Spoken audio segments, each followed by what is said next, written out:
ಇನ್ನೂ ಕೂಡ ಏನು ಅಂತಿಮ ಆಗ್ಲಿಲ್ಲ ಸರ್. ಸರ್ಕಾರದವ್ರು ಮಾಡ್ತೀವಿ ಅಂತಾರೆ. ಇಲ್ಲ, ಬಿಡದಿ ಟೌನ್ಶಿಪ್ ಬಗ್ಗೆ ಇವತ್ತು ಬೆಂಗಳೂರು ಎಮ್ಮರವಾಗಿ ಬೆಳೀತಾ ಇದೆ. ಇವತ್ತು ಟೌನ್ಶಿಪ್ಗಳಾಗಿ ಹೊರವಲಯಕ್ಕೆ ನಾವು ಏನಾದ್ರೂ ಜನಸಂಖ್ಯೆನ ಹಸ್ತಾಂತರ ಮಾಡ್ತಾ ಹೋದ್ರೆ ಭಾಳ ಕಷ್ಟ ಆಗುತ್ತೆ. ಬೆಳವಣಿಗೆ ಆಗಿ ಹೋಗ್ತಾ ಇರಬೇಕು. 4 ಕಡೆ ಚಾನ್ಸಸ್ ಇದೆ.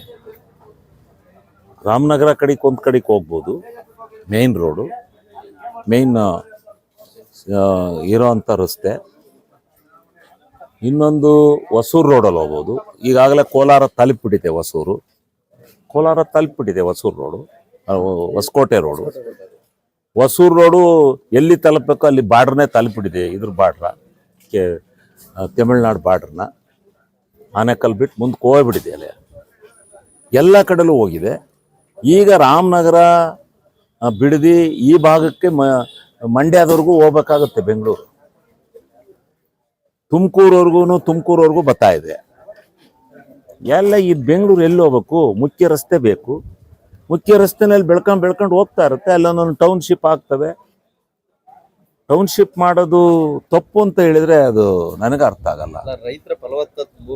ರೈತರ ಫಲವತ್ತಾದ ನೋಡಿ, ಫಲವತ್ತಾದ ಎಲ್ಲೋ ತಗೊಂಡೋಗಿ ಯಾರು ಗೊತ್ತಿಲ್ಲ ತಗೊಂಡೋಗಿ ಕಟ್ಟಿದ್ರೆ ವಾಸಕ್ಕೋತಾರ ಮನೆಯ.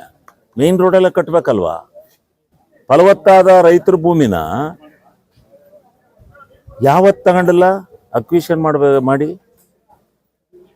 ಏರೋಡ್ರಮ್ ಇಂಟರ್ನ್ಯಾಷನಲ್ ಏರೋಡ್ರಮ್ ಬರದ ಹೇಳಿ, ಇಂಟರ್ನ್ಯಾಷನಲ್ ಏರೋಡ್ರಮ್ ಫಲವತ್ತಾದ ಭೂಮಿ ಅಂತ ಕೂತ್ಕೊಂಡಿದ್ರೆ ಮೆಜೆಸ್ಟಿಕ್ಕಿಂದ ಬೆಂಗಳೂರು ಹೋಗೋದ ಬೆಳೆದು?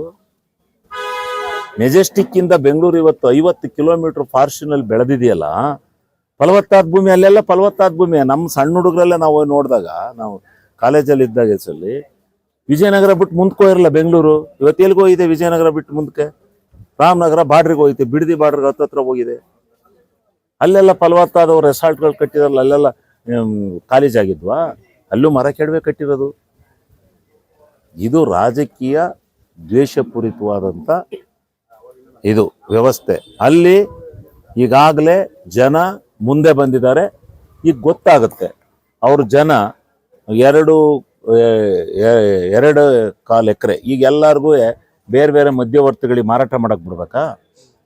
ಯಾವ ಭೂಮಿ, ಎಷ್ಟು ಭೂಮಿ ಮಧ್ಯವರ್ತಿಗಳ ಕೈಲಿಲ್ಲ ಬೆಂಗಳೂರು ಸುತ್ತ ಅಂತ ತನಿಖೆ ಆಗಲೊಂದು ತರಿಸ್ಲಿ. ಎಲ್ಲರ ಶೇಲ್ ಅಗ್ರಿಮೆಂಟ್ಸ್ ಎಲ್ಲ ತರಿಸ್ಲಿ.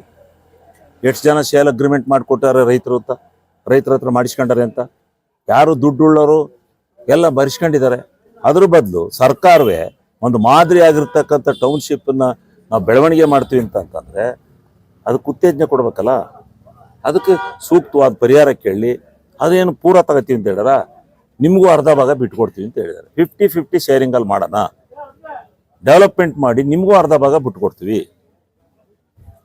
ನೀವು ಅರ್ಧ ಅನುಭವಿಸಿ, ಬಂದ್ರ ದುಡ್ಡು ನೀವು ತಗೊಳ್ಳಿ. ನಾವು ಸರ್ಕಾರನೇ ಎಲ್ಲನೂ ತಗೋತೀವಿ ಅಂತ ಹೇಳಿಲ್ವಲ್ಲ. ಹಾಸನ ಜಿಲ್ಲೆಗೆ